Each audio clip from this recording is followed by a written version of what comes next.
What's up? What's up? What's up? It's your boy Rex Righteous, and I'm back with another rap. All right, so um, let's dive right into it. I think this topic is worth it. A lot of people are talking about it, and how else are we supposed to at least consider a rematch if we don't consider that little situation, which will be a topic if there is a build-up for the rematch. Okay, so let's get into it. So the topic is: did Lomachenko start too late? I think ultimately, if I had a gun to my head and somebody's asking me this and they just want me to answer, I would say yes, he did. Unfortunately, he did. And I don't think that's the reason why he lost, but it is the reason why he didn't win. You know, um, it was too close of a fight. He made it too close. Um, in order for you to get a W like that, you have to be unfortunately, you have to be like Vladimir Klitschko. You have to be Floyd Mayweather. Uh, in some instances, we've seen Pacquiao like that. We've seen, a couple guys get away with things like that. Um, and I don't want to, you know, over say any boxers that they didn't get any favors, but there are fighters like Vladimir Klitschko. They they got away with stuff. And being that they were champ and they didn't get knocked down or knocked out, that's it. They're the ticket. They're the ticket. So being that Lomachenko isn't the ticket, he doesn't have that marquee name, and his resume isn't impeccable. But nobody gives a shit. Unless it's the hardcore like us. You know what I'm saying? Nobody gives a shit. Unfortunately, that's just what it is. They want to see a young story which lasts longer.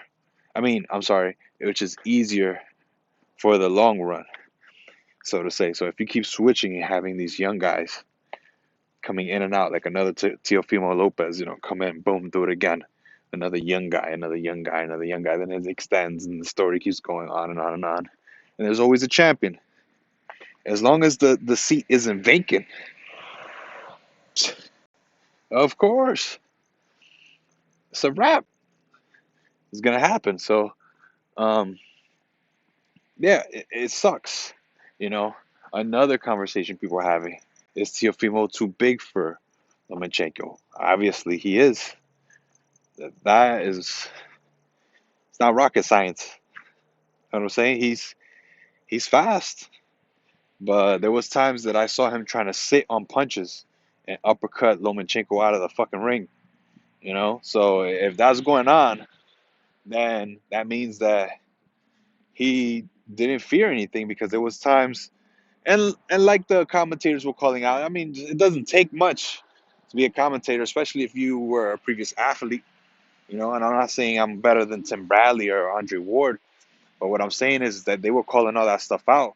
You know, uh, Sometimes I feel like Tim Bradley was trying to be like Uncle. Just trying to be right before he's right, calling out things that, yeah, we know, we see it, but it's nothing Lomachenko can do about it. He has to pick up the pace and have his own pace in order to get the W because he's not a knockout artist. He's a make you quit. He's a marathon. He's a beast. But at the same time, he's not a knockout artist like Mike Tyson. He's a beast. You know, he's endurance, different type of beast. So, um, yeah, we were noticing it. We were noticing it. We were noticing the weight difference, the height difference, the strength difference, and that's the youth part of Teofimo Lopez. That's all youth. I'm pretty sure he felt um, some pain the next day. It's boxing. That's what's gonna happen. But he felt some of Lomachenko hitting him. Trust me. But he ain't gonna get that W like that. I didn't watch it all the way back. I watched the first four rounds again. And I'm convinced that, yeah, he did start too late, but there's nothing he could have done about it. Nothing. I think what he did was perfect because his game plan was perfect. Some of what Teofimo Lopez said in the Access Top Rank documentary, he was right. He had some kind of strategic stance to go against Lomachenko or a pace or whatever. And once Loma saw that he um, had him figured out or had won too many rounds or at least a round or two, then that's it. Loma was a little late, but he wasn't that late to the party. I mean, come on now. The man picked it up at the perfect time. Eighth round. He just didn't do enough to hurt him. That's the difference. When it comes to what Loma was doing, it didn't do enough to hurt him. I saw everybody's scorecards. Everybody had um Loma winning the ninth round, which is the round I still haven't watched. But yeah, that's what I'm trying to point out is that okay, he did it at the right time.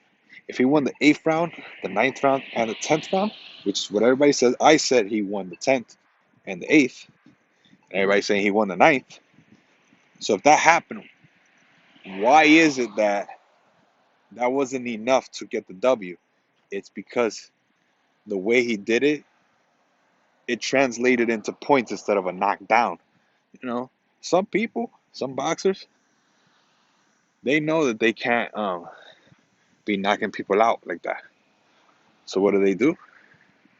They go for a knockdown. Loma couldn't knock him down. And I saw Teofimo Lopez's eyes, bro. He did not look happy to be in there. He looked like he want to get the fuck out of there. Trust me when I tell you, look it up again. When you watch that fight, you're gonna see right around the ninth and 10th round. He's like, yo, I don't like where this is going right now. And then when he started to do this, the fighting with his hands down and standing on his punches, doing little shoulder roll moves, those were all tactics to make him look stronger than Loma. And he did the right thing. He did tag him a couple times, and it did wobble Loma, not in the sense where he was like, "Oh my God, I can't do this anymore," but enough to make him feel like,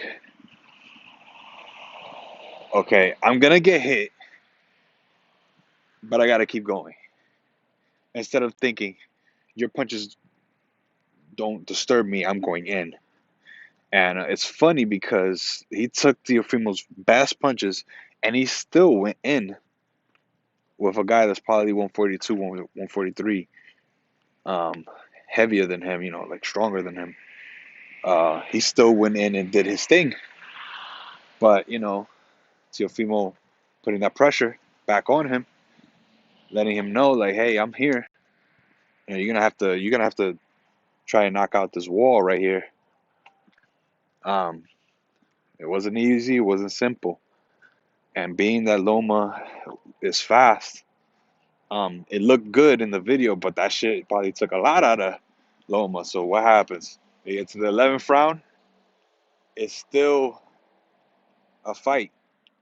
And the 12th round comes, and it's all about who thinks they're winning. Game over. A couple things got in the way, blood, blah blah blah, in the eyes, whatever. That didn't stop Teofimo from doing what he had to do. Um, and yeah, like I agree, he had his hands down. So what? A fighter only does that when he's confident. You know, I'm not saying it's great technique. Hell, I've never really even boxed. Like I've boxed on the streets. I've watched enough fight tapes.